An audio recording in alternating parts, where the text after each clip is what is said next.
Padre, del Hijo y del Espíritu Santo. Amén. Ven, Espíritu Santo, llena nuestra mente, nuestro corazón, con tu luz y tu fuerza, para que podamos comprender y seguir el camino que tú nos indicas a través del mensaje de las parábolas. Te lo pedimos por Cristo nuestro Señor. Amén. Amén. Les entregué un documento. Sí, señor. Voy a introducir porque el tema de hoy, la primera parábola, tiene una gran importancia para sacar una conclusión y un mensaje, una aplicación muy concreta. En Isaías, capítulo 6, que lo tiene ahí en el mismo documento, en el capítulo 6, versículo 10, dice el profeta, dice Yahvé al profeta: escuchad bien, pero no entendáis. Dice el profeta, respondió: ve y dile a ese pueblo, escuchad bien, pero no entendáis, ved bien, pero no comprendáis. Embota el corazón de ese pueblo, endurece sus oídos, ciega sus ojos, no sea que acabe viendo y oyendo, que su mente recapacite y se convierta y se le cure. Palabra de Dios. Te alabamos, Señor. Es un texto que tiene mucho que ver con la parábola que vamos a estudiar hoy. Saqué del libro Jesús de Nazaret, del Papa Ratzinger, del Papa Emérito Ratzinger, algunos comentarios que vale la pena que tengamos presente, el cual les deja. El Papa Ratzinger en su libro comenta: el fracaso del profeta Isaías y de los demás profetas, Jeremías, Ezequiel, se cierne como una oscura pregunta sobre la historia de Israel y en cierto modo se repite continuamente en la historia de la humanidad. ¿Cuál es el fracaso? Todos los profetas, empezando por Elías, Eliseo, Amós, Joel, y luego los grandes profetas que son los 13 Isaías, Jeremías y Ezequiel, anunciaron que si Israel no recapacitaba, sería víctima de su propia endurecimiento del corazón. Y Israel hacía caso omiso de todos los mensajes que recibía de los profetas y efectivamente poco a poco se verificaron las amenazas que ellos habían dicho, empezando con la invasión de la zona norte, de la región norte de Israel, de parte del imperio sirio. Luego, 200 años más tarde, el reino de Judea también fue invadido por Nabucodonosor, por los babilonios. La ciudad fue destruida, el templo fue saqueado, fue incendiado y gran parte de la población fue llevada presa a Babilonia. Lo que indica que el no haber escuchado las advertencias hechas también con parábolas, porque a veces los profetas hablaban en términos de un gesto profético. Por ejemplo, cuando Yahvé le dice a Ezequiel: vístete como si fueras tú un preso, un prófugo, un peregrino, ponte la ropa, tu mochila, abre un hueco en el muro, en la muralla de Jerusalén, salga, y cuando te pregunten por qué actúas así, tú dirás: esto va a pasar al rey y a su pueblo. Lo que indica que Dios mandaba a los profetas que hicieran algo similar a las parábolas, que hicieran gestos y símbolos para dar a entender al pueblo que si no escuchaba la voz del Señor, les pasaría esto. Dice el Papa aquí. La pregunta a que se refiere Ratzinger, dice, el fracaso del profeta Isaías, la pregunta a que se refiere Ratzinger es más o menos la siguiente: ¿por qué Israel no escuchó la voz de sus profetas y cayó en manos de los imperios? Acabo de decir. ¿Por qué ese fracaso de un pueblo? Y dice que eso se repite también en la historia de nuestros días. ¿Por qué gran parte de la humanidad no escucha la palabra del Evangelio de Jesús, que fue mucho más directa, ¿no? Pero hecha muchas veces en forma de parábola, como la estamos viendo nosotros. Sí. Jesús a veces hablaba en forma tan directa que no cabía duda de que él quería una conversión. Otras veces él, a partir de la realidad de la vida, el grano de mostaza, la levadura, hablaba en forma tal que la gente debía entender por qué fracasó Israel y por qué gran parte de la humanidad no atiende el llamado del Señor de Jesús para una conversión sincera. Y nos incluimos nosotros. Claro, de acuerdo. El fracaso de Jesús en la cruz es el camino para lograr que los hombres se conviertan y se salven. ¿Por qué ese cruel destino? Porque Jesús aceptó finalmente morir de una forma tan cruel, tan horrorosa en la cruz, para que nosotros nos convenzamos de que es hora que pongamos nuestro oído, nuestra mirada sobre su mensaje. El mismo Jesús lo predijo: y cuando sea elevado en la cruz, atraeré a todos hacia mí. Lo que indica que Jesús diga: si no escuchan mis palabras, ni de forma directa o a través de parábolas o de comparaciones, la cruz en la cual voy a morir será el último gesto que convenza a la humanidad y a todos nosotros a convertirse. Esto es muy serio, ¿no? Si un Dios, para poder atraer a todos hacia Él, se ve obligado a morir en la forma tan horrorosa, tan cruel como murió Jesús, es porque, primero, Dios nos quiere tanto como Padre que es, que prefiere que su propio Hijo acepte una pasión tan dolorosa como la que vivió. Porque es el último gesto que puede hacer Dios para atraer a la humanidad. Pensemos la humanidad de este tiempo, pero también de nuestra humanidad. El Papa Ratzinger escribe: en la cruz se descifran las parábolas, es decir, que las parábolas finalmente tienen una explicación en la cruz de Jesús. Lo dice el mismo Jesús en Juan 20, capítulo 16, versículo 25. Os he hablado de esto en las comparaciones, son las parábolas. Viene la hora en que no les hablaré en comparaciones, sino que les hablaré del Padre claramente. En el Evangelio de Juan, que vamos a estudiar a continuación, solamente vamos a ver cómo el Padre le pone en los labios de Jesús las palabras que finalmente son las últimas, porque no habrá otro Redentor, no habrá otro Mesías. Dice, significa que las parábolas hablan de manera escondida del misterio de la cruz. No solo hablan de la cruz, sino que se convierten en estaciones de la vía hacia la cruz, dice el Papa Ratzinger. Me parece una imagen muy bonita, es decir, como en la estación de Vía Crucis, sí, nosotros vemos el recorrido, el camino de Jesús hacia la cruz. Las parábolas son también eslabones o escalones que nos llevan a esto. Entonces, no basta escuchar las parábolas, dice el Papa, no basta reflexionar sobre el mensaje de las parábolas. Hay que convertirse y ponerse en camino con ellas. Finalmente es el mensaje final. Jesús en la parábola no quiere transmitir conocimientos abstractos sobre Dios y sobre el reino de Dios. Él nos quiere guiar hacia el misterio de Dios, hacia esa luz que nuestros ojos no pueden soportar. Si Él hubiese hablado de Dios en los términos como el solo Hijo unigénito hubiera podido hablar de Dios, solamente Él. Nadie ha visto a Dios sino únicamente a Jesucristo. Nosotros quedaríamos pasmados ante la luz que nos viene de una revelación directa. Dice, para hacerla más accesible, Jesús nos muestra esa luz que se refleja en la realidad de la vida. Así, toma ejemplo de la vida real para manifestarnos quién es Dios y cuál es su reino. No nos muestra a un Dios abstracto, sino a un Dios que actúa y entra en nuestra vida.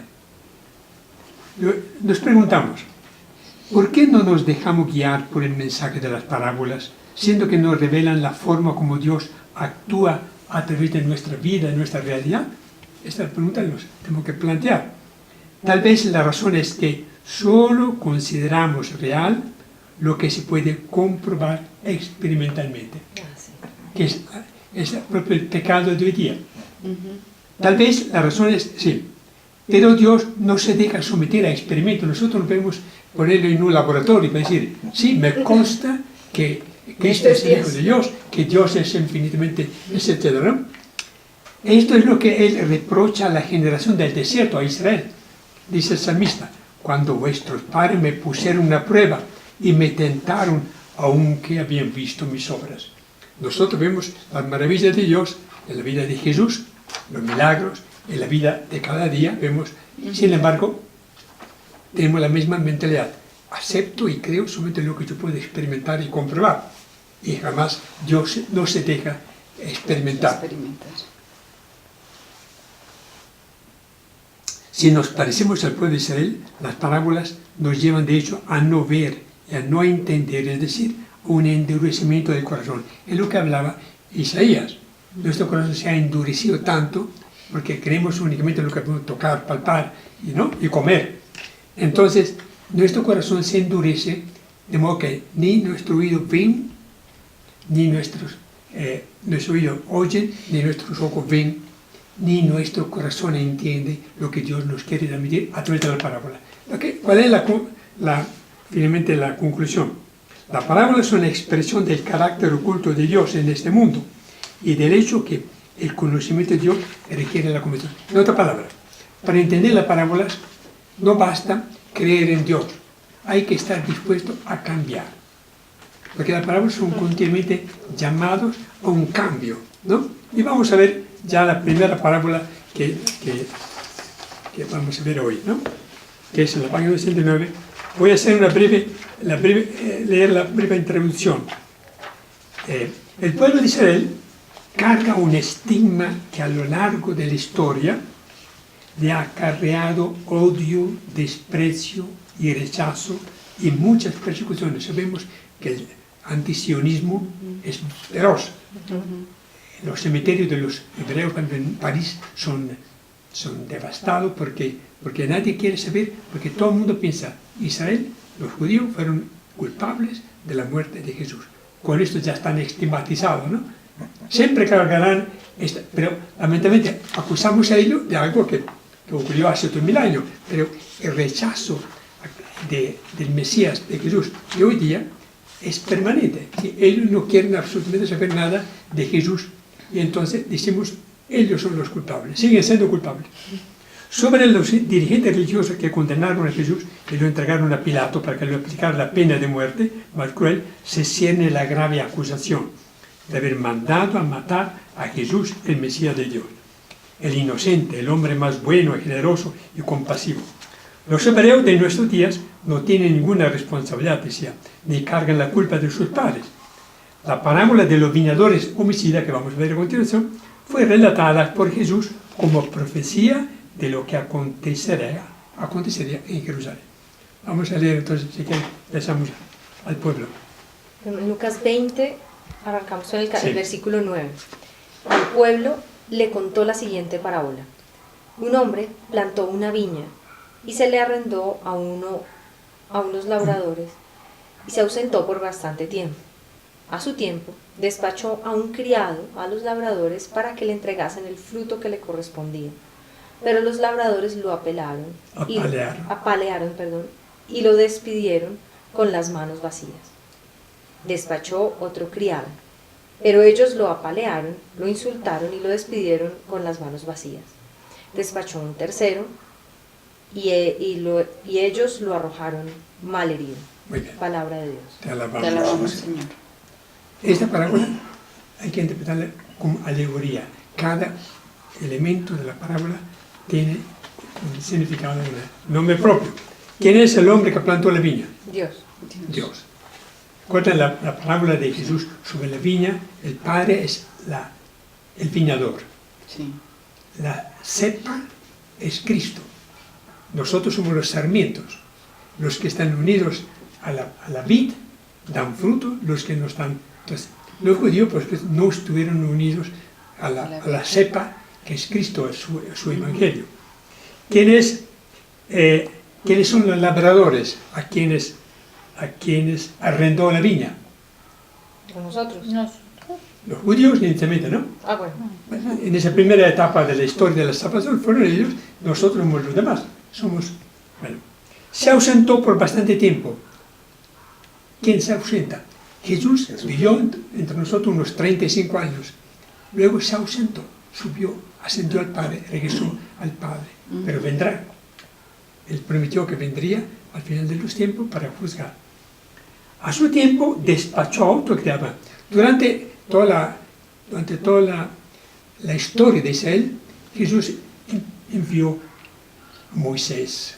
Después, empezando con Elías, Jeremías, los profetas, mandó continuamente enviados profetas para que alertaban y para que condujeran al pueblo a la observancia de la alianza, del pacto, ¿no? Pero los labradores lo apalearon. Todos los profetas, según dice la historia, fueron Rechazados. fueron matados, Maltratados. asesinados de parte de los diferentes reyes, etc. El último, Jeremías, también tuvo que emigrar con los pocos que habían quedado en Judea, y en Egipto fue también asesinado. Por lo tanto, la suerte de los profetas, como empezando por Juan el Bautista, el propio Jesús, es la eliminación. Cuando un mensaje profético molesta, incomoda al pueblo, la mejor forma es hacerlo de un lado y matarlo. Pero la verdad lo apalearon y despidieron con las manos vacías, ¿no? Despachó otro criado. Ahora nos preguntamos, tres envíos de profetas que Dios hizo.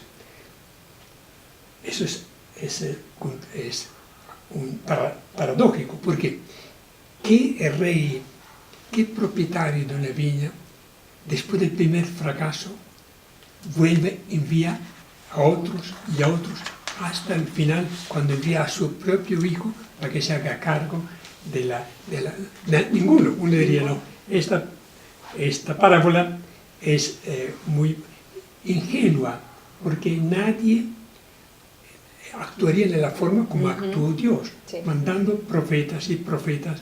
Hablamos de unos 12, 14 profetas que mandó a Israel. Lo que indica, Dios se pasó de bueno, de ingenuo, de misericordioso, porque viendo que sus profetas terminaban siendo rechazados y hasta matados, ninguno, sí, creemos que Dios se pasó de bueno, ¿no? De misericordioso. Ok, con eso hemos dicho ya. Pasemos al versículo 13. Entonces dijo el amo de la viña, ¿qué haré? Enviaré a mi hijo predilecto, quizá a él lo respeten. Pero los labradores, al verlo, deliberaron entre ellos, es el heredero, vamos a matarlo para quedarnos con la herencia. Lo echaron fuera de la viña y lo mataron. Pues bien, ¿qué hará con ellos el señor de la viña? Irá, acabará con ellos, con aquellos labradores, y entregará la viña a otros. Al oírlo dijeron, Dios nos libre. Palabra de Dios. Te alabamos, Señor. Jesús cuenta la parábola en presencia de los que fueron luego los ejecutores de su pasión y de su muerte, fariseos, sumos sacerdotes, saduceos y el pueblo, ¿no? Dice la parábola que el dueño de la viña decide finalmente mandar a su propio hijo.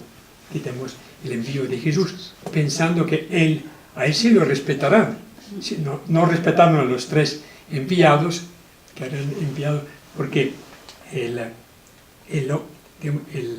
dueño de la viña se fue. Entonces, imaginamos que fue Dios, fue Jesús que envió a los demás. Bueno, no lo respetaron. A los tres, ¿no? Ni a los 14. Entonces lo echaron fuera de la viña. Sí. Jesús murió fuera de Jerusalén, fuera de las murallas. Ningún profeta tiene que morir. Era y lo mataron. Entonces, la pregunta con que termina la parábola, ¿qué hará Dios con ellos? Y termina diciendo, entregará, acabará con aquellos. labradores, asesinos. Entregarán la viña a otros. Entonces, ¿qué pasó con los autores de la muerte de Jesús? Pilato, pocos años después, fue trasladado a las Galias, la actual Francia, y murió, imagino, como muere un hombre que no supo, porque fue tan cruel que el propio Imperio Romano lo sacó del puesto de prefecto, de gobernador, y lo llevó afuera, llevó otra vez. Y los demás, sumos sacerdotes y saduceos y autores, ¿no? En el año 70 desaparecieron todos prácticamente porque quedó apenas un pequeño núcleo que eran los fariseos que se organizaron alrededor de la Torá, ¿no? Lo que indica, todo esto se cumplió a la perfección. Dios no soportó más el rechazo y la matanza de su propio hijo y cumplió la promesa. Ellos, al oírlo, dijeron, Dios nos libre. Sí. A pesar de que ellos entendieron claramente que se refería a ellos, a los labradores eran ellos, ¿no? Que habían rechazado, y aún así ellos insistieron en su propio propósito, ¿no? Entonces dice, dijo el amo de la viña, ¿qué haré? Enviaré a... bueno, se le hemos dicho, versículo 17, leamos el versículo 17 para ganar. Mirándolos fijamente les dijo, entonces, ¿qué significa eso que está escrito? La piedra que desecharon los arquitectos es ahora la piedra angular. Quien tropiece en esta piedra se estrellará, y a quien le caiga encima lo aplastará. Los letrados y sumos sacerdotes intentaron echarle mano en aquel momento, pues habían comprendido que la parábola iba por ellos, pero temieron al pueblo. Palabra de Dios. Te alabamos, Señor. Entonces entendieron perfectamente que los labradores, inicuos, asesinos, eran exactamente ellos los autores materiales o intelectuales de la muerte de Jesús en la cruz. Por lo tanto, obviamente, que echarle mano. ¿Qué nos dice esta parábola? El mensaje es muy claro. Dios hace lo posible y lo imposible para que la humanidad, empezando por Israel, se convierta y acepte, digamos, aceptar el destino de Dios. Pero ellos frustraron sus intentos repetidos y hasta llegan a matar al propio hijo del dueño de la viña, que es Jesús. ¿Qué nos dice? Obviamente el mensaje es muy claro. ¿Cuál sería? Emilio, Dios nos ama tanto que nos dio la libertad total. Entonces nosotros hemos cometido todos los errores del mundo, incluso hasta llegar a matar a Jesús.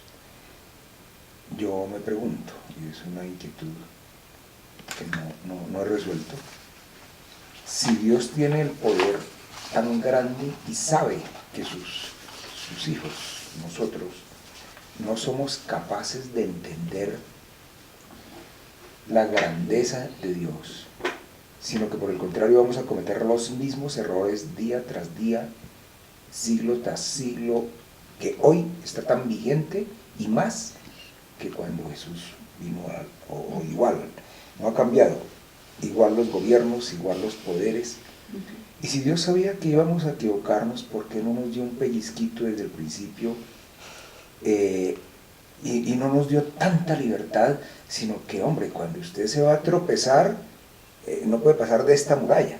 Algo como para que la total libertad que nos dio fuera un poquito más restringida. Sí, que no somos capaces de manejarla.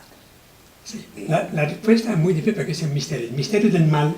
Ni Jesús mismo, con toda su sabiduría, lo explicó.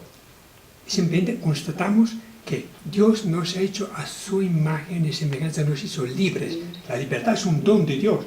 No fue que nos castigó haciéndonos libres para que caigamos, sino que fue un don. Nos dijo, os pongo frente a dos caminos: camino del bien, de la vida, camino del mal o de la muerte. Usted escoge. Y nos dio suficiente capacidad para responder, obedecer.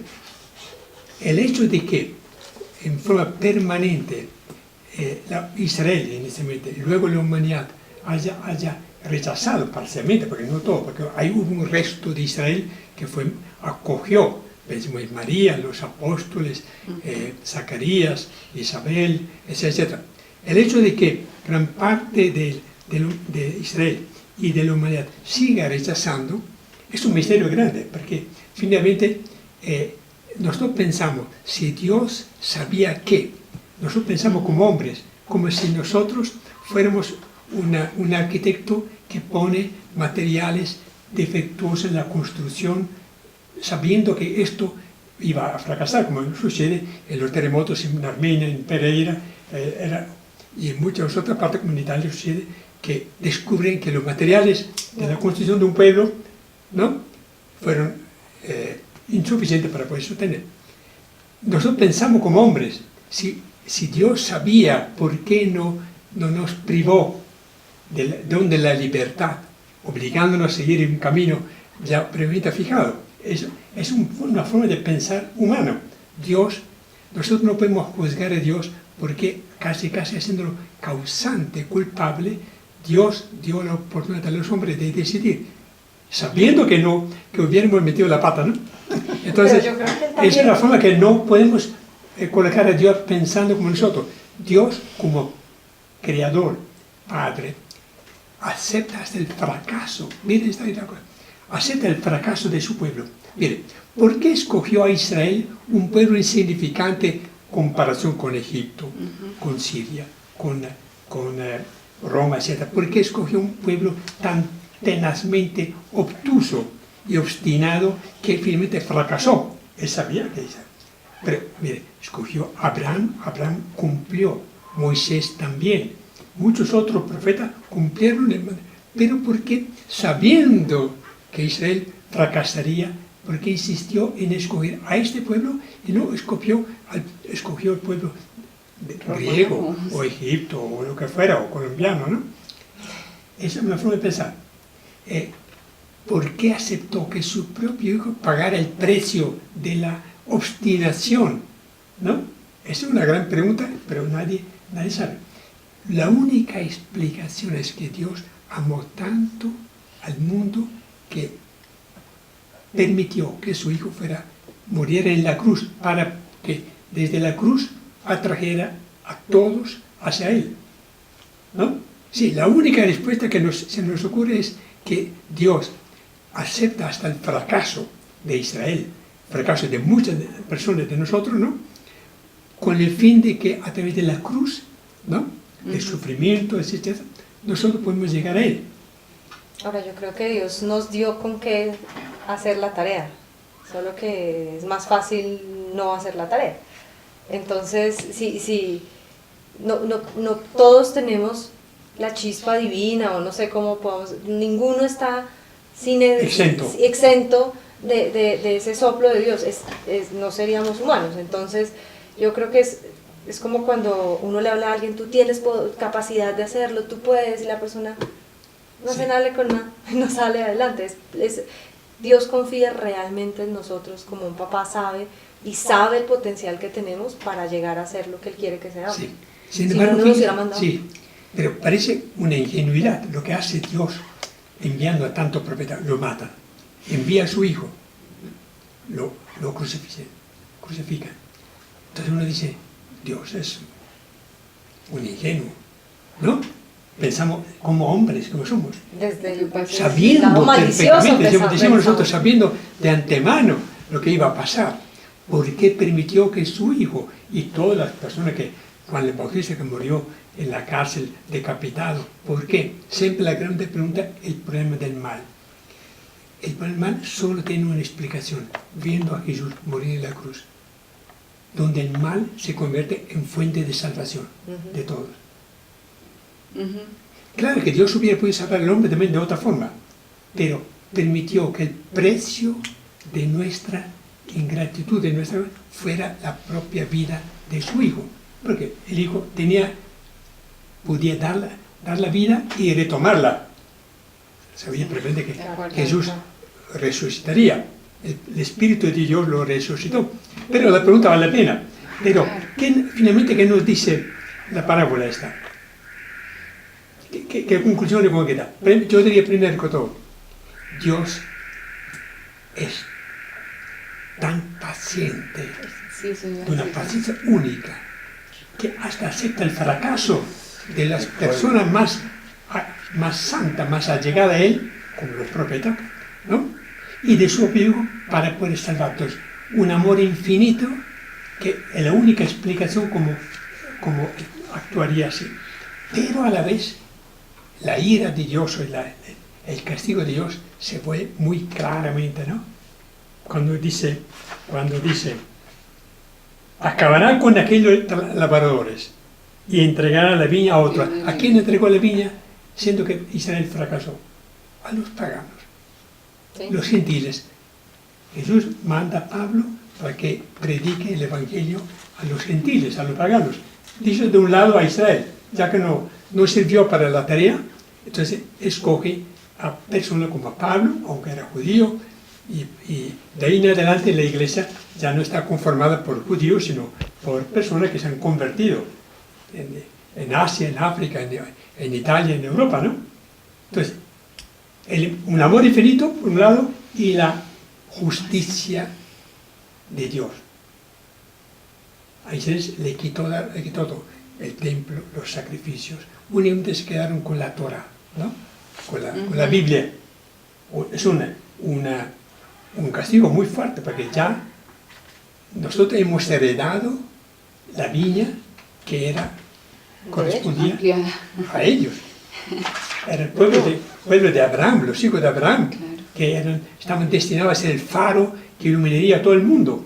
La misión de Israel era convertir, predicar la buena noticia a todo el mundo, como hizo Pedro y Pablo, etc. Pero finalmente fueron los primeros, más tarde los judíos se alejaron, Sí. ¿no? ¿Qué otra? Ahora, personalmente, a nivel personal, ¿qué nos dice la parábola? Pues a mí la parte que me llama la atención es justamente la que tú estabas diciendo de la paciencia, pero también el tiempo, porque es que nuestro tiempo es tan diferente a los tiempos de Dios, que Él sí tiene la paciencia, y es donde viene justamente la paciencia de esperar y pues ver que realmente yo creo que todos los católicos tenemos la convicción de que el reino de Dios es real y va a haber la conversión total, ¿no? Entonces, pero es el tiempo de Él. Claro. El tiempo es muy diferente, el tiempo de Él es muy Sí. diferente al nuestro. Con Pentecostés empieza el tiempo de la iglesia. Sí, Solo Dios sabe cuánto puede durar, cuánto podrá esperar hasta que los que el Padre entrega a Cristo sean salvos. Encontré hoy un texto muy bonito en el Evangelio de Juan. El Padre entrega a Cristo a los que Él quiere salvar. Y Cristo los salva desde su sangre. Pero, en otra palabra, es el Padre quien toma la decisión y a quienes Él quiere salvar, los entrega a Cristo para que por su sangre sean salvados. ¿Cuánto tiempo pasará hasta que el Padre diga, ahora lo tengo todos en mis manos? Eso no sabemos. El último. Pero entonces uno tiene que estar siempre muy, muy listo y pronto para decir, yo en cualquier momento pudiera ser entregado a la muerte o a Cristo, a la salvación. sí. Siempre es una advertencia muy tajante. Ojo, porque Dios puede esperar mucho tiempo. ¿Cuánto tiempo esperará Dios para que Israel se convierta? Eso es otra pregunta. Israel todavía no se convirtió. Llevamos 2000 años, pero San Pablo en la carta a los romanos dice que le dolía tremendamente que sus compatriotas, ¿no?, se hubiesen rechazado el Salvador. Pero dice, vendrá un día, justamente los últimos a convertirse será Israel. Pero asegura que habrá Israel también conversión. se convertirá, volverá Sí. a Jesús, ¿no? Una señal también para entender cuando estén más cerca los últimos tiempos, que ya estamos, pero si vemos a los israelitas así como convertidos, entendería uno que se está terminando de cumplir el plan de Dios, podríamos sí. verlo así. Y la otra cosa que me llamó la atención es cuando a uno le cuentan una historia dolorosa de alguien pues que todos hemos conocido gente que ha pasado por situaciones muy, muy difíciles, uno siempre dice, "Ay, Dios nos libre". Y aquí justamente, pues dentro de la palabra lo dice, ¿no? Dios nos libre, Dios nos libre. que generalmente uno lo utiliza mucho en su diario cuando escucha cosas trágicas. Pero mira lo aplicable que es al día de hoy. Independientemente de si el sistema es capitalista o comunista o socialista, los líderes de esos sistemas, llámese Putin, llámese Trump, llámese Maduro, los grandes líderes lo único que propenden es por su comodidad, y esa comodidad es material que es tan atractiva para nosotros los humanos, para estos líderes, que su razón de vivir y de existir es acumular, es la codicia fundamentalmente. Los pecados capitales se manifiestan de tal manera que todo el pueblo, amarrado a los gobiernos, estamos totalmente sometidos a aprender, y el camino de Dios es uno solo. Nos cuesta mucho trabajo porque es que lo material se nos olvida, seduce, correcto, es muy atractivo, y nos obliga muchas veces a olvidarnos del mismo Dios, de nuestro Padre. Rezamos nuestra oración de saludo a Dios todos los días, es empezando por ahí. Yo creo que no es que nos obliga, terminamos todos amarrados, pero esa es una tentación fuertísima y todos caemos indudablemente ahí. No es que nos obligue, Todos estamos ahí metidos, entonces rechazamos, somos como los labradores, digamos, y vienen a pedirnos, nada, nosotros estamos ocupados, rechazamos al que es dueño de la vida, o sea, como que realmente estamos acá sin pena ni gloria, sin darnos cuenta quién es el dueño de la vida, quién es el que realmente a quién le tenemos realmente que rendir cuentas. Los labradores en la parábola creían que se mandaban solos, no se dieron cuenta que tenían... Con la codicia que dice, ¿no? Claro, la codicia claro, de tener estamos el ser humano, que lo hacemos a diario acá, o sea, trayendo Sí. eso que tú dices, papi, Sí. a nuestra realidad. Entonces ahí estamos todos Sí. más que comprometidos. No colocamos a Dios en primer lugar. Exacto. Y Aquí al final, en la página 287, hay un comentario que me gustaría rescatar. Lucas narra que Jesús interrumpió la parábola de los viñadores, y fijando su mirada sobre los fariseos, puede imaginarse y sumos sacerdotes que lo estaban escuchando, les dijo: se va a cumplir la profecía de Isaías, la que acaban de leer. Tienen ojos, pero no quieren ver; tienen oídos, no quieren escuchar; tienen un corazón, pero está totalmente desentendido. La codicia, ¿no? Está duro. La ansia de poder. Dice, la piedra del Mesías que aplasta los imperios, dice, la piedra que desecharon, que es Jesús, es la piedra sobre la cual está construida la iglesia, finalmente, ¿no? Es el gran reproche que hace a todos los que no aceptaron la venida del Mesías.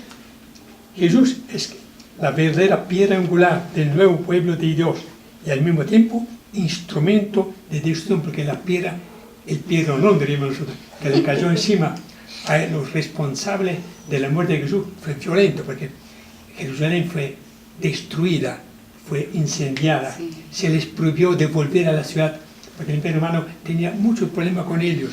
En el año 135 volvieron a destruir lo poco que había quedado de Jerusalén. Sí, fueron exterminados. Lo que indica, por un lado, la paciencia infinita, el amor; por otro lado, la justicia de Dios, ¿no? ¿Qué pasaría si en ese momento Dios decidiera, se acabó, ¿no? Como dice cuando se acabó el cuento, ahora vamos a, ¿cuánto de nosotros se salvaría? ¿No? Bueno, ¿Qué tan preparados estamos? ¿Qué tan convencidos estamos de que el camino es hacia Jesús? sí, Vivimos como los labradores. Vivimos como los labradores. Yo recuerdo unas palabras de Alicia, de las últimas oportunidades que tuve de compartir con ella la vida que le quedaba, y ella decía, el único camino es Jesús. Decía Alicia, eso me quedó tan grabado a mí, y ella lo dijo directo de sus labios, y pues no es nada raro, pero lo estamos siguiendo, nos estamos verdaderamente encaminando, estamos siendo verdaderos hermanos unos con otros, No tenemos el liderazgo de los grandes gobiernos para poder cambiar y poder ser generosos con todos, porque no se trata de ser codiciosos y a la vez amigos entre ellos para ver cómo destruyen los pueblos. ¿Cuánta gente en la franja de Gaza, cuánta gente en Venezuela tratando de salvar el río, pasar el río, o colgados tratando de llegar a Francia o a Alemania o a los pocos países que reciben refugiados, con sus niñitos colgados y amarrados de una cadena con el otro brazo hasta que el agotamiento lo lleva porque el barco va toda y se hunden y se mueren? Y así, no estamos diciendo que la Tercera Guerra Mundial, hombre, para mí esa es la Tercera Guerra Mundial, estamos viviendo. Gente muere todos los días en esas condiciones tratando de salvar. De la indiferencia. Pero la indiferencia de todos, entonces siempre yo vuelvo a lo mismo. Pues sí, los gobiernos muy queridos o muy malos o lo que sea, pero hablemos, siempre recordemos nosotros mismos, porque la misión es cómo es nuestra actitud frente a la vida y nuestra acción frente a cada cosa que vivimos y respecto a lo que podemos hacer. Bueno, hoy día tenemos un profeta que es el Papa Francisco. Muy sí. ¿Cuánta gente adhiere y está de acuerdo con los planteamientos de él? Todo el mundo, la gran mayoría. Sin embargo, hay personas todavía que no ven en él un profeta de nuestros días. Le pasa como a Israel, que pensaba que Isaías, Ezequiel y Daniel eran simples personajes que estaban haciendo imposible la vida de ellos cuando realmente eran voceros de Dios. Si nosotros no reconocemos, no tenemos el discernimiento para identificar quiénes son hoy día los que son voceros, que traen el mensaje de Dios en actuales circunstancias, como decía, de migración. Entonces, eso es el endurecimiento de cosas. Uno poco a poco va endureciendo porque está tan acostumbrado a no escuchar, a no interpretar, que endurece. Ya no, los ojos no ven, los oídos no oyen, el corazón se endureció. Para de contar, por muy tajantes o terminantes que sean los mensajes que nos llegan, no queremos escuchar, estamos ya acostumbrados. Cada papa tiene su encíclica, su discurso, la visita del Papa a Colombia, la visita del Papa a Bulgaria hoy día, así pasan los eventos y la vida de la gente no cambia. Entonces, el mensaje final es convertidos, porque aceptad a los profetas de sus días, ¿no? Muy bien. Reconocer que la viña no es nuestra. Sí. Pasamos a ahora a la segunda, la página 239. ¿Cómo la tenemos? 239. Página 239. ¿Usted quiere ayudarle? ¿Quién lo tiene primero? Sí, Patricia. Lucas 14. Sí. Lucas 14, versículo 15 en adelante.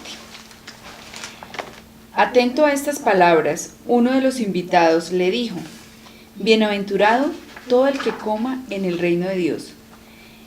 Él les dijo: había un hombre que daba un gran banquete y que había invitado mucha gente. Palabra de Dios. Te alabamos, Señor.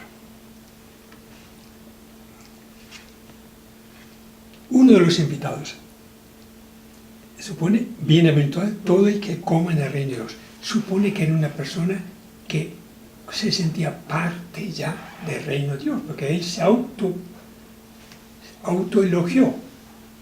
Bienaventurado todo el que coma en el reino. Entonces, el reino de Dios bajo la figura de un banquete, ¿no? Entonces, él se considera ya bienaventurado porque es parte de este reino. Pero Jesús le contesta. Había un hombre que daba un gran banquete, aprovechó, imagino que estaban invitando a Jesús en un banquete. Uno de ellos, escuchando de repente la palabra de Jesús, dice: bienaventurado, ¿no? Se siente, está de acuerdo con Jesús. Y Jesús envía este mensaje, una comparación, un gran banquete.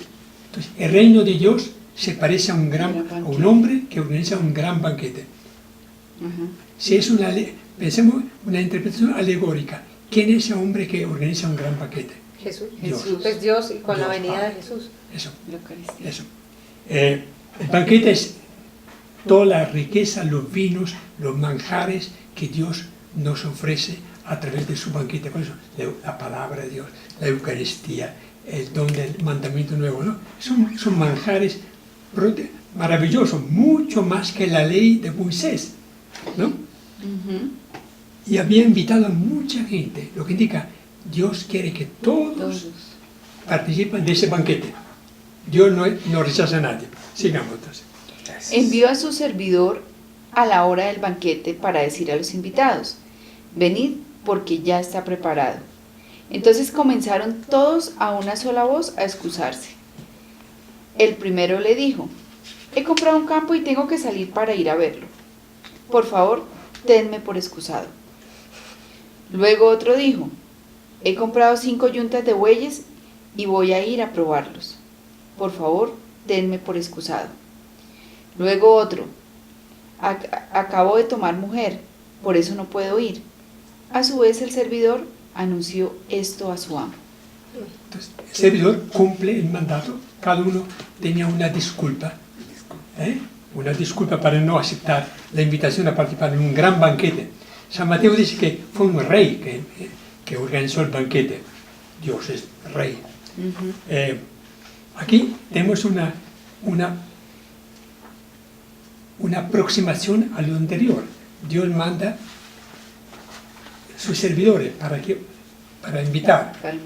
En el caso anterior era un servidor para hacerse cargo de la viña, para recaudar el producto de la viña. Aquí, en cambio, es una invitación. Hay una nota aquí en el 240. Venid porque el banquete ya está preparado.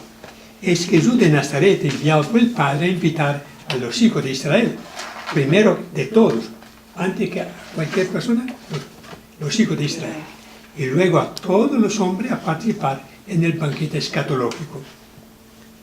El rechazo de los invitados, avisado con bastante antelación, es percibido como una falta de educación y de cortesía hacia el anfitrión. Todos los invitados encuentran una fácil excusa. El rechazo de los invitados nos recuerda a los jefes de Israel que se creían justos y cercanos a Dios y que se consideraban seguros de su sitio en el reino, como el invitado que proclama la primera bienaventuranza. Se sentía tan cómodo este señor que estaba presente en el banquete, que él mismo se autoproclamó bienaventurado. Pues yo tengo, con la ley, con la observancia de la ley de Moisés, yo estoy en regla para ser invitado al banquete, ¿no? Lo mismo, obviamente, los demás, los sumos sacerdotes estaban convencidos de repente, hasta cierto punto, que estaban bien ante Dios. Lo mismo los escribas, intérpretes de la ley, los fariseos, que eran grandes, los santos de ese tiempo. Entonces, Jesús, imagino, los deja todos inquietos, ¿no? Porque los tilda de descorteses, maleducados, inoportunos y, ante todo, de poca calidad a rechazar una invitación tan tajante y tan buena, ir a un banquete. Emilio, ¿nos recuerdas, por favor, cuando hablamos de banquete escatológico? De los últimos tiempos. De los últimos tiempos. Siempre. Escatón se refiere porque estamos viviendo los últimos tiempos. No habrá otra época, no habrá otros mil años para poder tomar. Sí, este es el último tiempo, es la escatología. Con Jesús empiezan los últimos tiempos. No sabemos cuánto dura. Ok, entonces, sigamos ahora con la... Entonces, encolerizado, el amo de la casa dijo al servidor, sal pronto a las plazas y las calles de la ciudad, y a los pobres, y a los lisiados, y a los ciegos, y a los cojos, tráelos acá. Y el siervo dijo, amo, se han ejecutado tus órdenes, y todavía hay sitio. Palabra de Dios. Te alabamos, Señor. Qué belleza. Mire, entonces Dios, desde siempre, tiene una preferencia. Después de haber invitado a Israel, invita a los ciegos, cojos, lisiados, a los pobres. ¿Quiénes son estos? Son los invitados por Jesús a entrar en el reino, son los que Israel despreciaba, porque eran los gentiles que adoraban pues a ídolos. Y ante todo, entre ellos, Dios tiene una preferencia muy especial, los pobres, los últimos, los enfermos. Ellos son los primeros, en segundo lugar, a ser invitados, siendo que los demás habían rechazado la invitación. Esto es un mensaje muy grato a nosotros. Todos nosotros somos, de alguna forma, cojo, lisiado y pobre. Entonces, si a nosotros nos ha llegado la invitación al banquete, es por alguna razón, no en virtud de nuestros méritos, o de nuestra inteligencia, de nuestro talento, sino porque somos pobres, cojos, lisiados y pobres, ¿no? Indudablemente es un mensaje muy bueno, Claro. porque Dios no escogió nunca. Mire, María, la madre de Jesús, era una humilde muchacha del pueblo.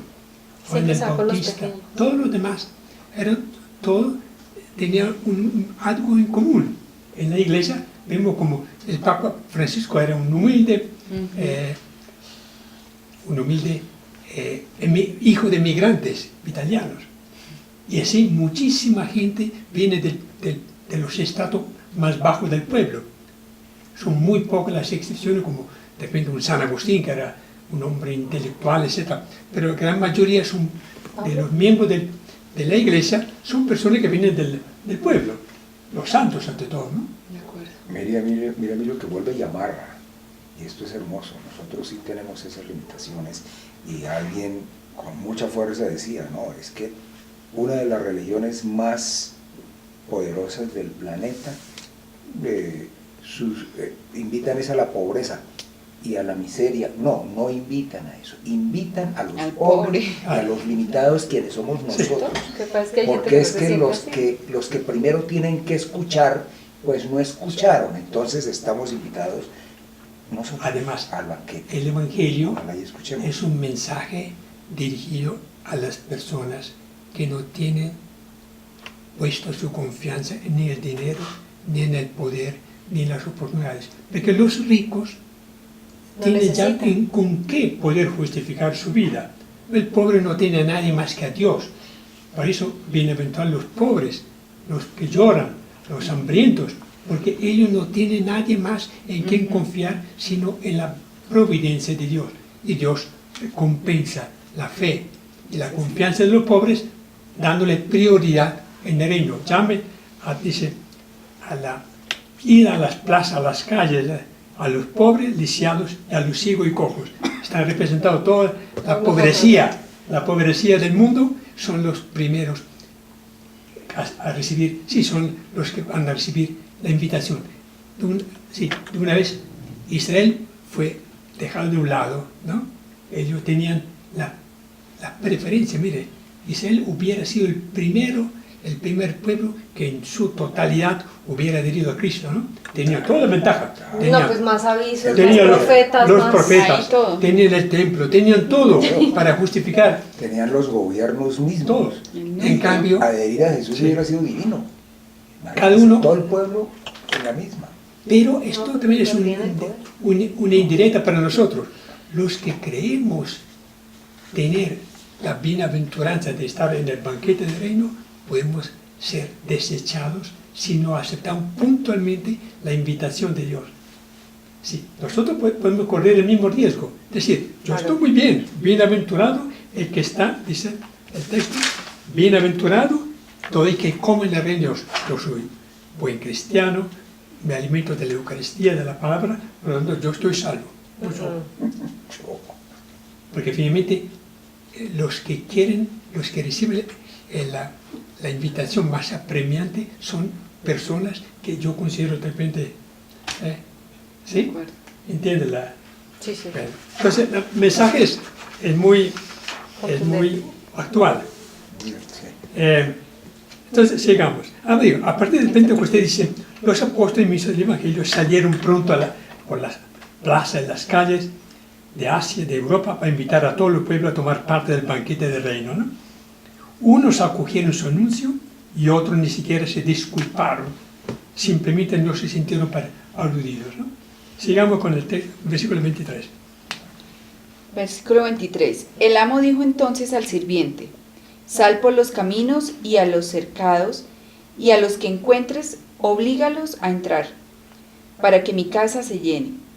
Porque os digo, ninguno de aquellos hombres que habían sido invitados gustará de ello en mi banquete. Palabra del Dios. Te alabamos. Alabamos. ¿Qué está detrás de esta cosa? Dios quiere que todos sean salvos. La sala del banquete es tan amplia que todos pueden caber ahí. Pero si alguien lo rechaza o no está bien dispuesto para entrar, pues pierde la oportunidad. Salvo, oblígalos. Dios no obliga a nadie a entrar a la sala del banquete. Todo el mundo está libre. Yo acepto, yo creo, acepto el mensaje del Evangelio o no acepto. Pero Dios no me obliga. San Agustín, en su época, tenía una pelea casada con los donatistas, unos herejes. Y a ellos digo, les obligo a convertirse. Hoy día el Papa Francisco dijo, la única forma de poder invitar a la gente no es hacer proselitismo como lo hacen nuestros hermanos. No hay de próximo. El ejemplo, el testimonio tiene que ser suficiente para que la gente diga, me gusta, esto es un cristiano, esto me conviene. Entonces, nada de proselitismo obligado, ¿no? Como obliguen. Pero la palabra está aquí, ¿no? Oblígalos a entrar. ¿A quiénes? A los más pobres de los pobres. Porque dice, sal por los caminos, por los senderos. Si encuentra un mendigo, un habitante de la calle, entra, dígale que entre. Y a los cercados también. Diles oblígalos a entrar. Sí, la presión de Dios es que todos tenemos que entrar en el reino de Dios. El que se disculpe otra vez, ya no hay forma. Se cierra la puerta. ¿No? Y también las excusas de todos a la invitación, yo creo que las hemos tenido todos toda la vida. Al que es que estoy ocupado, Negocios, es que tengo trabajo, es que tengo no sé qué, matrimonio, estoy ocupado los con mi hijos. familia, el hijo, no sé qué. Sí, no entiendo la palabra. Es muy difícil y resulta que Dios sí nos llama y un día si no estamos pilos ya no nos van a abrir más la puerta. Sí, en la página 241 arriba dice, la casa se llenará, pero habrá excluidos. Esto es el mensaje.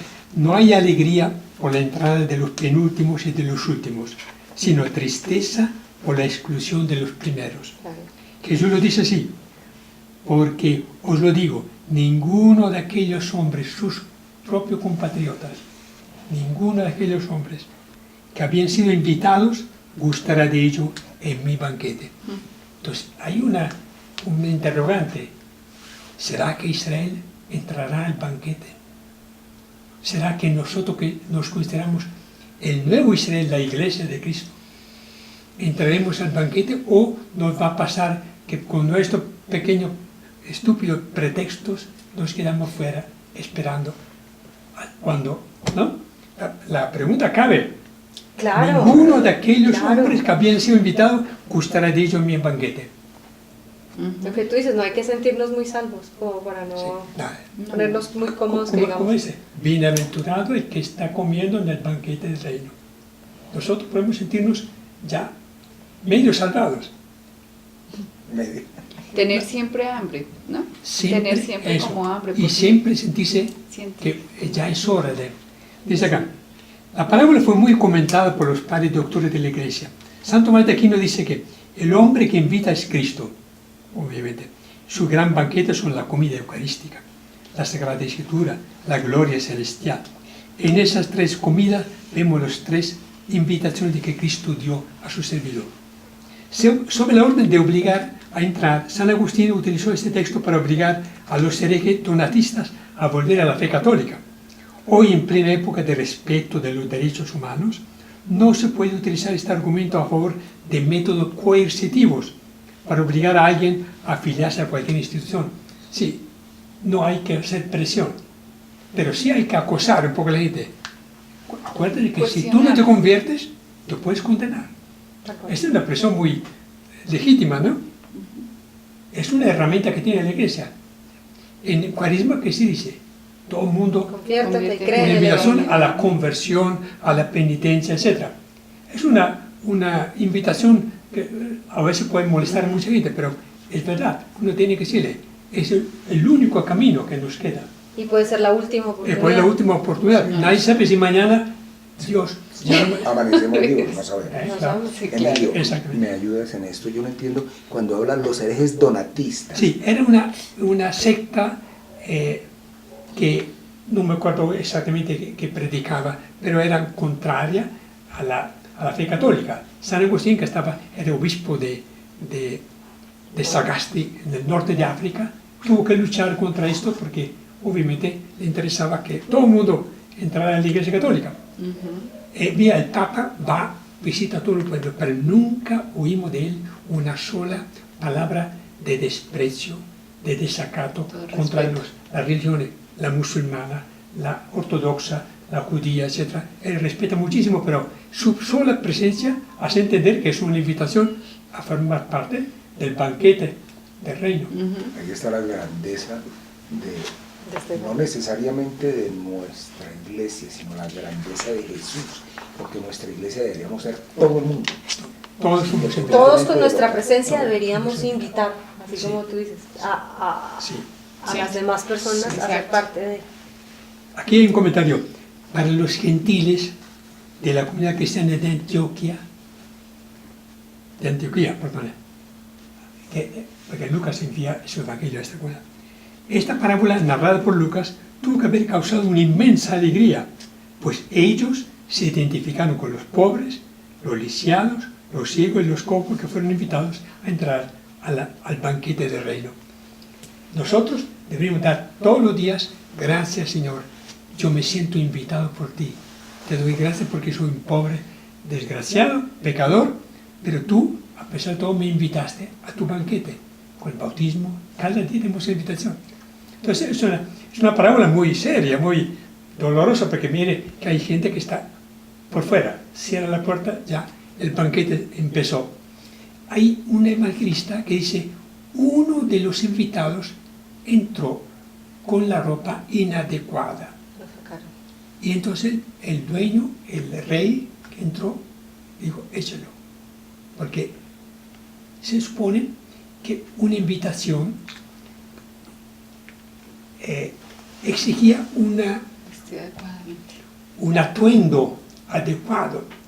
Era un rey. Para Mateo, San Mateo era un rey que invita. Uno no puede presentarse vestido en cualquier forma, porque era una invitación.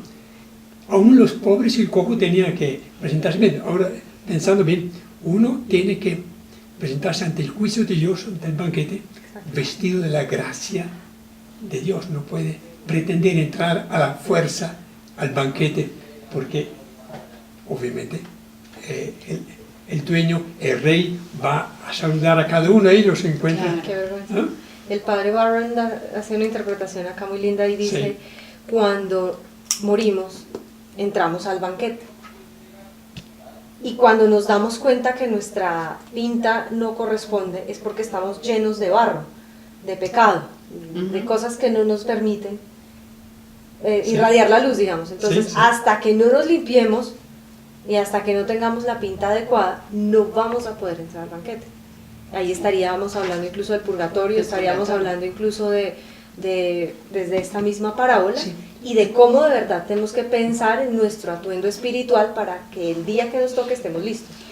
También, hablando del purgatorio, es posible también interpretar que antes de presentarnos ante la presencia de Dios, que es el que invita al banquete, uno tiene que pasar por una purificación tal que permita ante Dios estar puro, limpio, transparente, ¿no?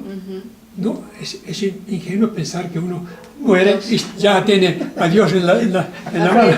Y también él decía, uno mismo se da cuenta. O sea, no es que Dios viene y te juzgue y te dice, uy, pinta inadecuada. No, no, no, no, no. Sino que uno mismo se va a sentir, la conciencia ya no tiene ninguna barrera y uno va a ver y va a decir, oh, por Dios, no estoy listo. Entonces, es casi que hasta que uno no se sienta, hasta que uno ya Sí. no esté completamente limpio, no va a poder entrar. Les invito a Y que... el vestido además ¿Sí?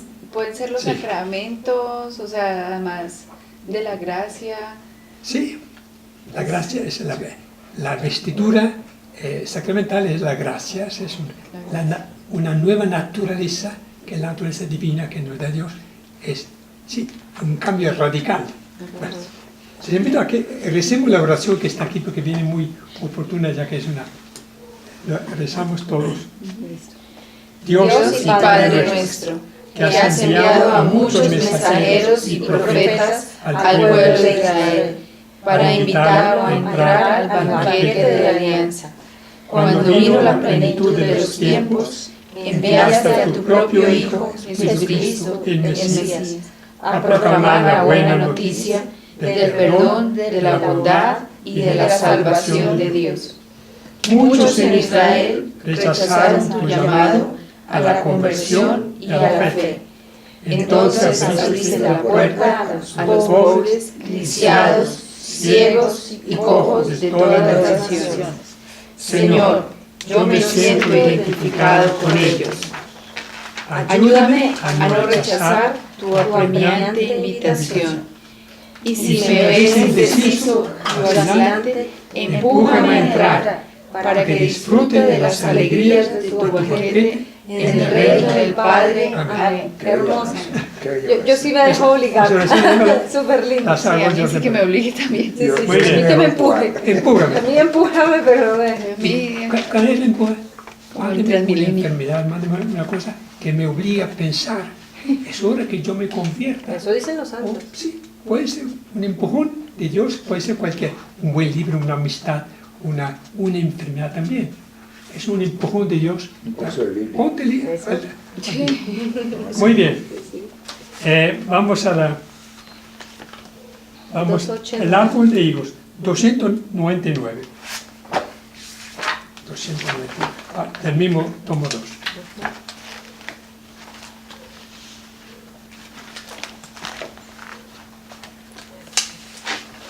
¿Así? Cierto. Entonces, Entonces verán al Hijo del Hombre que llega en la nube con gran poder y gloria. Cuando comience a suceder todo eso, erguidos y levantad la cabeza, porque se acerca vuestra liberación. y añadió una parábola, aquí vamos a ver la parábola. Siga. Y les añadió una parábola: observar la higuera y los demás árboles. Cuando echan brotes, sabéis sin más que el verano está cerca. Igual vosotros, cuando veáis una, sucede, No, Cuando veáis veáis qué qué sucede. sucede. Cuando veáis ¿Qué que sucede sucede esto, sabe que se acerca, sabed que se acerca el reino de Dios. Os aseguro que no pasará esta generación antes que suceda todo eso. El cielo y la tierra pasarán, mis palabras no pasarán. Palabra de Dios. Te te alabamos, alabamos, Señor. Señor. ¿Cuál será esta generación para Dios? Es la gran pregunta, porque no fue esa Esa es generación. una pregunta que muchos hacemos. Porque él dice, no pasará esta generación antes que se acerque el reinado de Dios. ¿Quién sabe si una generación es 2000 años? ¿Cuánto? Pero si para él no, ¿cuánto tiempo no dejó a los pobres sufriendo allá en el desierto? Entonces, acá quién sabe No qué sabemos, generación sí. será. Que es para ellos, para nosotros Sí. una generación son 10 años. Sí, Y seguramente ellos hasta lo interpretarían así Sí. en su momento. es Pero- un punto que está sujeto a muchas interpretaciones y no hay una... No hay una clara. Sí. Jesús no nos dijo qué significaba generar, la palabra generación ¿Por qué? para él. Sí, porque a veces se cruzan, habla de la destrucción de Jerusalén, ¿no? Y a veces habla de la humanidad. Él se refería Se cruzan. que la generación de él vería la destrucción, De Jerusalén. el desastre de Israel. Y la sí. Pudiera ser esto, porque a veces se cruzan los dos. Bueno, de todas maneras, la parábola es sumamente interesante y muy temible. Observar la higuera, dice, ustedes tienen suficiente experiencia para identificar cuándo la higuera va a dar fruto y por qué no tiene la misma agudeza para adivinar cuándo viene el reino de Dios, cuándo vendrá el fin del mundo. Dice acá, cuando echan brotes sabéis sin más que el verano está cerca, claro, porque el brote va a desarrollarse por el fruto. Igual cuando veáis que sucede esto, sabed que se acerca el reinado de Dios. ¿A qué se refería? Al juicio final. Nosotros muy probablemente no vamos a estar ahora moriremos y quién sabe cómo. O es la destrucción, el castigo sobre Jerusalén. Lucas anuncia la venida del Hijo del Hombre adaptando la visión del profeta Daniel. Las imágenes de venir con señorío y del venir sobre una nube son tomadas del Éxodo, ¿no? La nube luminosa, etc. De modo semejante, Dios pone su morada en el monte Sinaí, en la tienda del encuentro.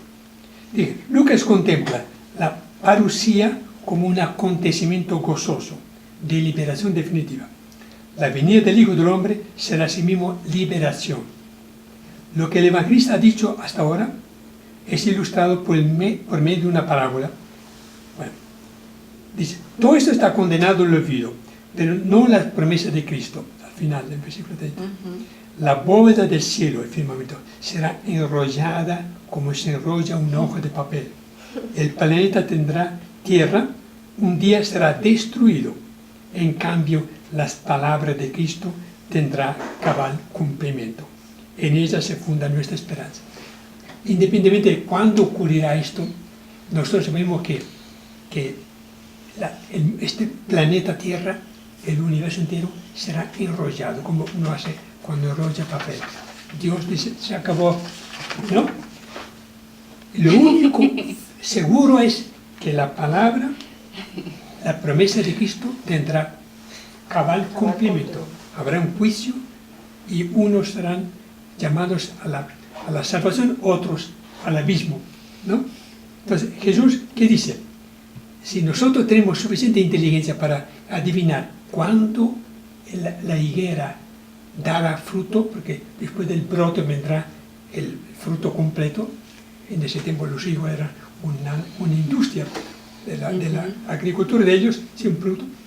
Así, usted tiene que ser tan inteligente que viendo lo que está sucediendo, adivinen cuándo vendrá el Hijo del Hombre sobre la nube. Cuando venga, de todas maneras... Hoy día hay mucha gente que pronostica que el fin del mundo está muy cerca. Los incas, los aztecas lo han dicho, etcétera, etcétera, ¿no? ¿Cuáles serán las señales ciertas de que está muy pronto la venida? Yo creo que en cada época, la Primera Guerra Mundial, la Segunda Guerra Mundial, lo que está ocurriendo hoy, pudieran señales de que Dios está cerrando el libro.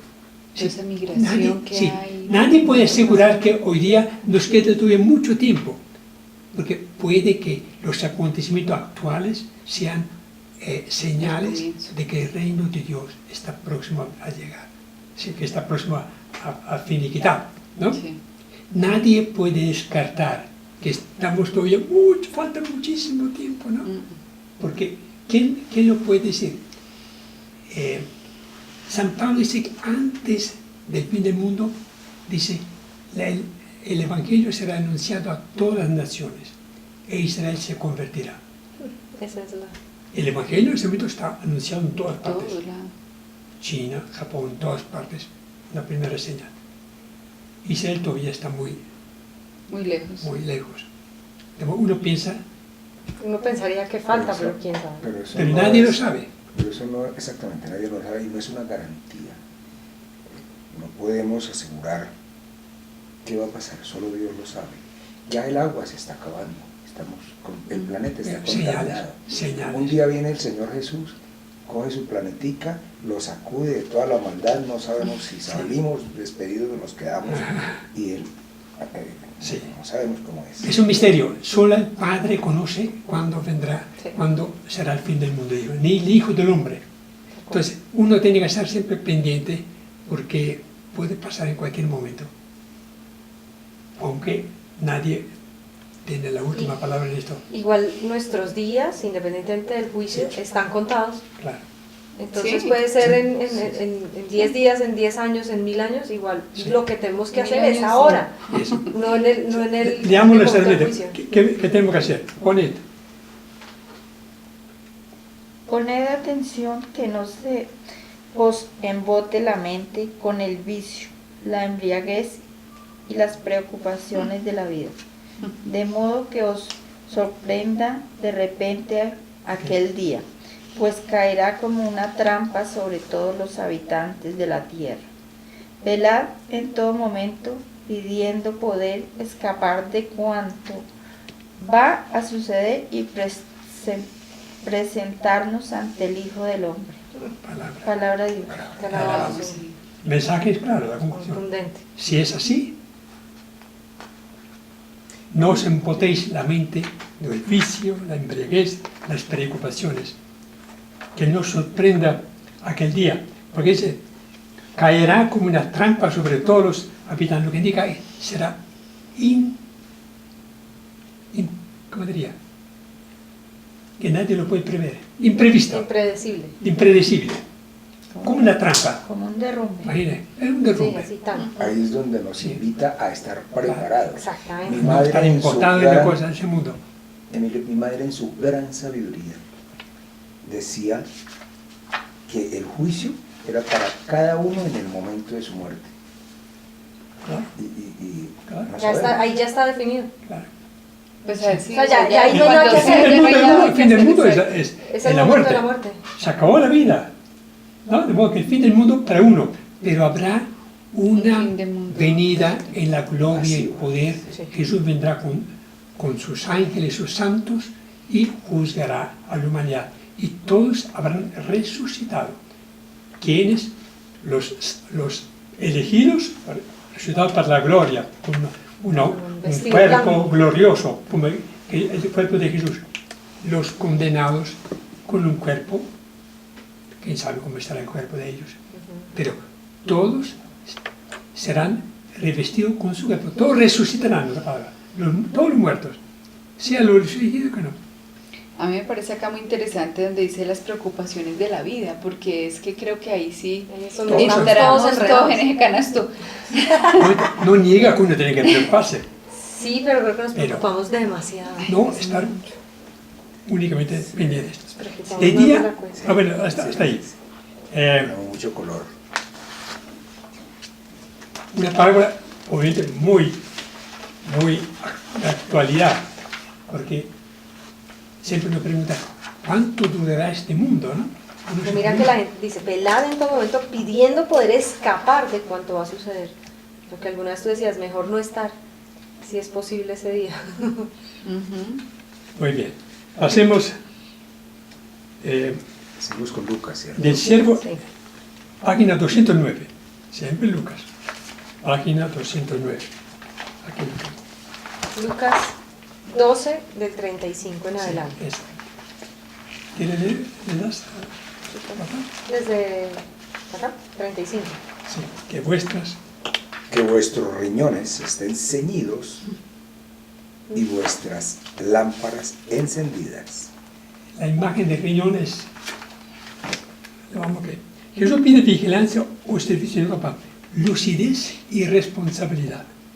Ceñirse los riñones es una expresión semítica que significa levantar el manto, ceñir la túnica de la cintura.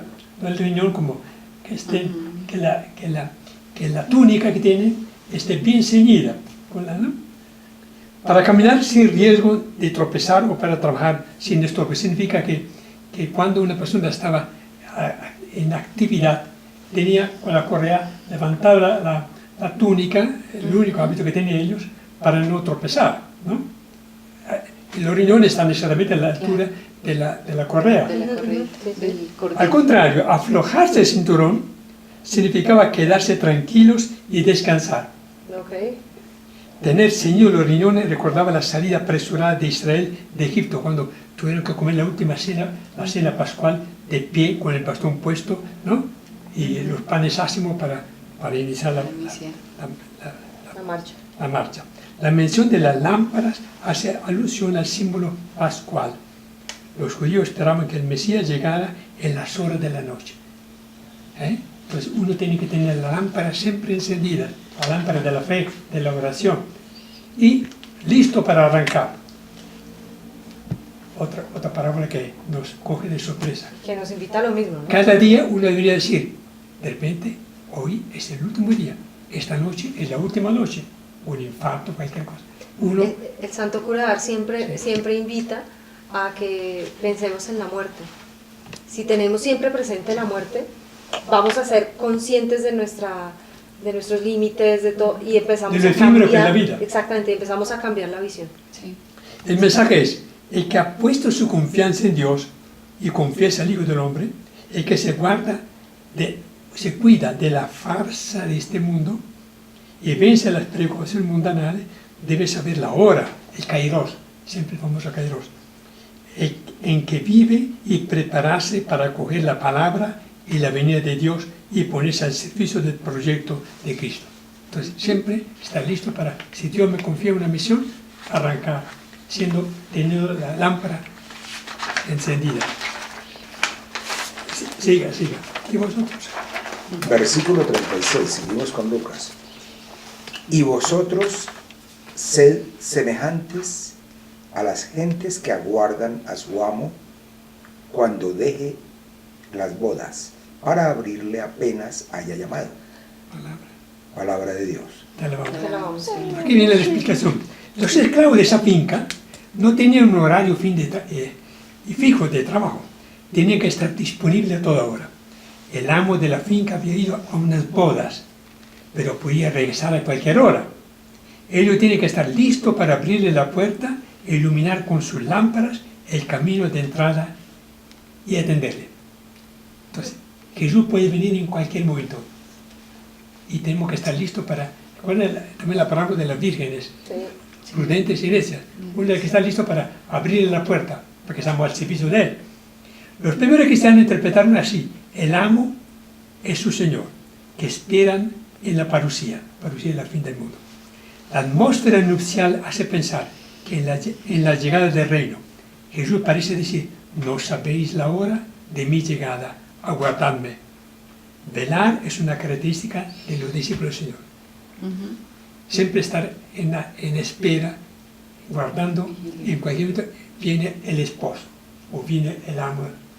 Sigamos. Velar es actitud de oración permanente. Oración, fe y penitencia. estar No, atento. nunca encontrarlo con la... Despistado. Sí, Por ahí. muy bien. Exactamente. Dichosos. Dichosos esos criados a los que a su llegada el amo encuentre velando. Amén. Os lo digo, se ceñirá la cintura, los instalará en la mesa y pasará para servirles. Palabra de Dios. Esto es el colmo de la... ¿Cómo se le ocurre que cuando viene el dueño, en vez que decirle, ahora me sirve a mí, es él mismo que se pone el delantal, acomoda a sus siervos en la mesa y les sirve? Mire cómo Jesús pinta a Dios Padre. Él nos espera listo para que nosotros, sentados a la mesa, Él mismo nos servirá el vino generoso, ¿no?, de la boda de Caná, nos la servirá a nosotros porque lo hemos esperado hasta que Él vino. Miren, una imagen bellísima de Dios que en vez que hacerse servir, sirve a los demás, ¿no? Esa es una razón más para sentirnos nosotros los más afortunados, porque el día en que Dios nos llame, sabemos que Dios nos tiene listo el puesto en el banquete, ¿no? Bellísima imagen, Sí, hermoso. única. Dichosos, no solo porque... Perdón. Sí, siga. ¿Sí? ¿Leemos ¿Llega? eso? Sí, siga, léala. No solo porque... No solo porque han esperado pacientemente, sino porque su amo se ceñirá también él la cintura y se pondrá a servirles a la mesa. En el banquete del reino, un día el Señor nos atenderá personalmente, como lo hizo con los apóstoles en la última cena, cuando les lavó los pies. Luego les partió el pan y se lo dio. Lo mismo con la copa de vino. ¿Se imagina Dios para ceñiéndose la cintura? Divino. Una belleza. Sí. Esa es la imagen. Mire, ¿qué aprendemos nosotros en las parábolas? Jesús, en vez que describirnos a Dios con términos abstractos, Dios infinitamente santo, el absoluto, el sabiente, nos habla de un Dios que es a la altura nuestra, un Dios que acoge, que sirve, que, ¿no? La gracia del Evangelio es que Jesús, que sabía quién era su Padre, quién es su Padre, nos vino a dar una imagen bellísima de un Dios que está al alcance del hombre, y no como los filósofos cuando hablaban, por supuesto, de un Dios o de un ser absoluto.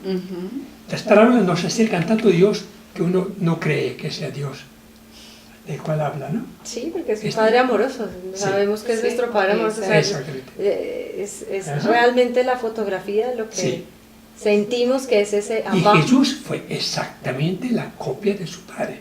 Él es la impronta del Padre, de Dios, impronta de Dios. Es decir, lo que es Dios es Jesús. Jesús sirvió a los pobres, Jesús se lavó a los pies de los apóstoles, Jesús se ciñó el delantal y luego le sirvió el pan y el vino. Eso es Dios. Entonces, nosotros que tenemos en la mente una idea grandiosa de Dios, no pensamos, Dios, quién sabe, tenemos que bajarlo y decir, Dios es así como Jesús. Y esto nos llena de esperanza, de alegría y de paz interior, porque ya desechamos tantas ideas abstractas de Dios y nos ceñimos a la única que... Y lejanas. Sí. Porque ahí es donde uno dice, no, pues si es así, debe estar conmigo acá mirando a ver si no pongo el pie mal. Exactamente. No es un policía, ¿no? Sigamos. Acompañándonos. Y si llega a la segunda o a la tercera vigilia y encuentra tal acogida, dichosos son ellos. Sigamos. Palabra de Dios. Y ahora, entonces, la segunda, siga. La segunda y tercera. ¿Acá? Comentarios, sí. Comentario. La segunda y tercera vigilia corresponde a la medianoche y al final de la noche. Lucas parece aludir al retraso de la parusía que muchos cristianos esperaban para muy pronto. Jesús los exhortó a no dormir, a velar en oración, a servirlo hasta la muerte. Sí, porque en ese tiempo pensaban que interpretaron la palabra del Señor como si la parusía, el fin del mundo, fuera inminente. Al hablar de una segunda y tercera vigilia, da a entender que puede demorar mucho más de lo que vendrá. Okay. Y vendrá en forma sorprendente. Sí. Pero es que lo estamos viviendo. Claro. Es una realidad hoy. Ojalá que fuera una realidad así, que todos estamos esperando. Mucha gente ni tiene idea que puede en cualquier momento venir el Señor. Nosotros estamos esperándolo porque somos creyentes, sí, pero la gente no tiene ni idea. Ni creemos. Sí, si creyéramos, estaríamos en serio. Sí, estaríamos en otro paseo. Estaríamos haciendo lo que estamos haciendo aquí nosotros. Creemos. No, Carolina. Sí. Nos toca mucho trabajo. Versículo 30 y 40. Sabed bien esto. Si el propietario supiera a qué hora tenía que venir el ladrón, no dejaría agujerear su casa. También vosotros estad dispuestos, porque a la hora en que no penséis, vendrá el Hijo del Hombre. Palabra de Dios. Te alabamos, Señor. Jesús insiste, otra parábola, ¿no? Vuelve y nos muestra lo mismo. Si el propietario sabe a qué hora llega, por supuesto, se arma. No, pues llamas a la policía, todo, para que no entren los no ladrones. deja que el ladrón saquee la casa. También vosotros, estad dispuestos. Este es el mensaje, estar dispuestos siempre, porque Jesús viene como un ladrón de noche, de día, en medio de una fiesta, en un viaje en carro o en avión. Uno tiene que saber, si viene el Señor, yo estoy preparado. Sí, y esperando. Esto es. El ladrón llega a una hora inesperada. Sí. San Pablo en Primera Tesalonicenses. En 1 de Tesalonicenses 5:2 escribe: vosotros sabéis perfectamente que el día del Señor ha de venir como un ladrón en la noche. Pero vosotros no vivís en la oscuridad para que Dios os sorprenda como ladrón, pues todos vosotros sois hijos de la luz e hijos del día. Hasta ahí.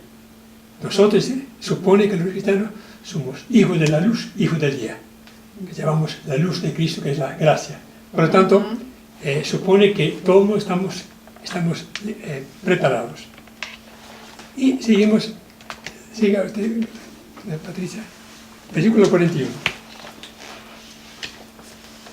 Dijo entonces Pedro: ¿nos diriges esta parábola a nosotros o a todos? Y el maestro dijo: ¿cuál es entonces el administrador fiel y prudente a quien podrá el amo sobre su servicio para distribuir en el momento oportuno la ración de víveres? Dichoso ese siervo a quien el amo a su llegada encuentre obrando así. En verdad os lo digo, lo establecerá sobre todos sus bienes.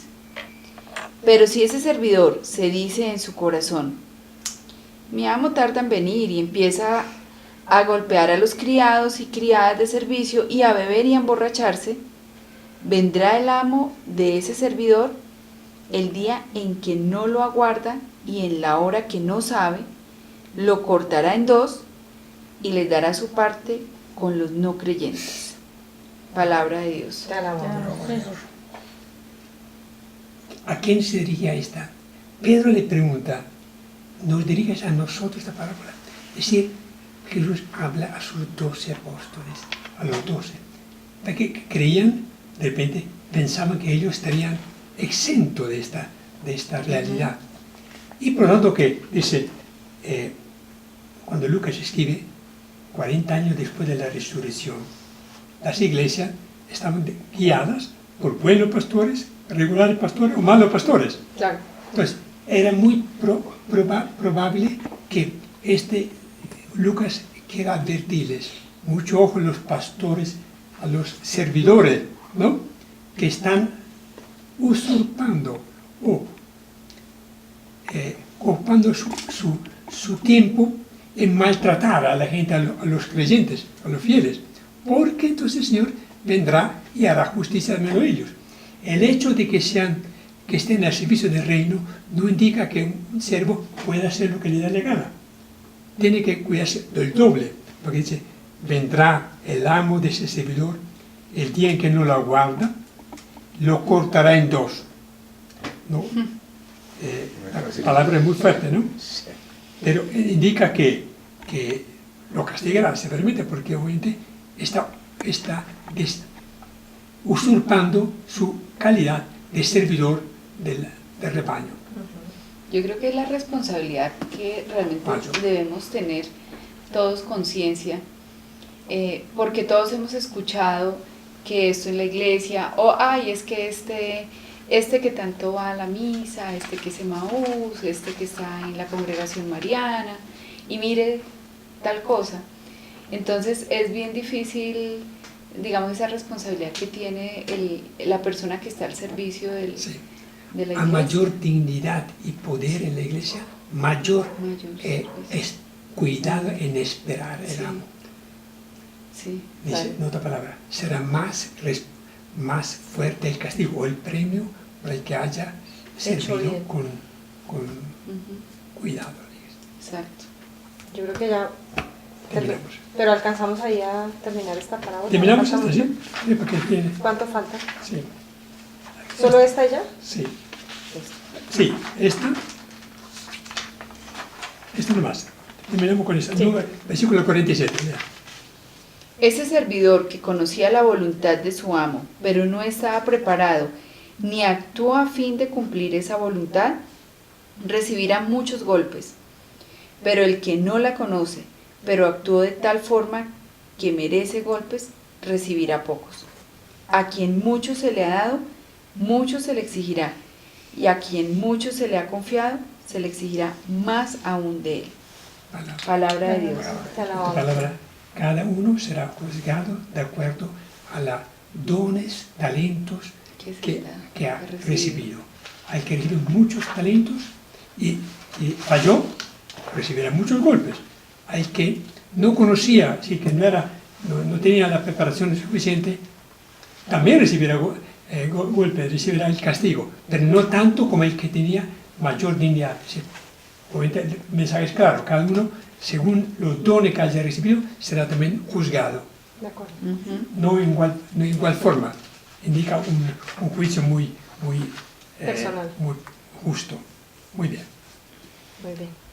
Rezamos nuestro Padre Nuestro, como siempre. Terminamos Padre Nuestro. Sí. Padre Padre nuestro, que estás en el cielo, santificado sea tu nombre.